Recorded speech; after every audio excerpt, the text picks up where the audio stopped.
হাইওয়ের পাশে আসলে ঘন জঙ্গল ছিল, আর জঙ্গলের পাশে করতোয়া নদী। তারা এই জঙ্গলে নেমে নদী পার হয়ে চলে যায়।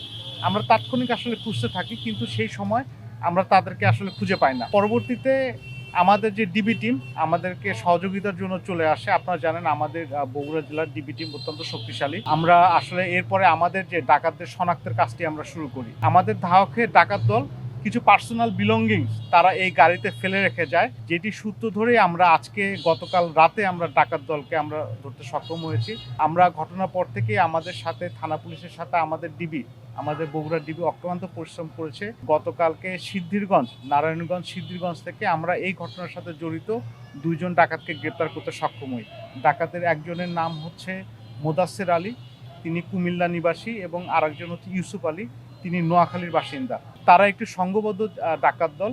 আমরা তাদেরকে প্রাথমিকভাবে জিজ্ঞাসাবাদ করেছি, তারা ডাকাতির ঘটনা সম্পূর্ণ স্বীকার করেছে এবং তারা আন্তজেলা ডাকাত দলের সদস্য, এবং তারা ম্যাক্সিমাম হচ্ছে কুমিল্লা রিজিয়নের ডাকাত দল। তারা আমাদের এই বগুড়াতে ডাকাতি করতে এসে আমাদের হাতে তারা ধরা পড়েছে। আমরা আগেই বলেছি যে তারা আসলে সংঘবদ্ধ ডাকাত দল, এবং তারা বেসিক্যালি কুমিল্লা বেল্টের, তাদের বাসা কুমিল্লা বেল্টের, কিন্তু তারা বাংলাদেশের বিভিন্ন স্থানে তারা ডাকাতি করে বেড়ায়।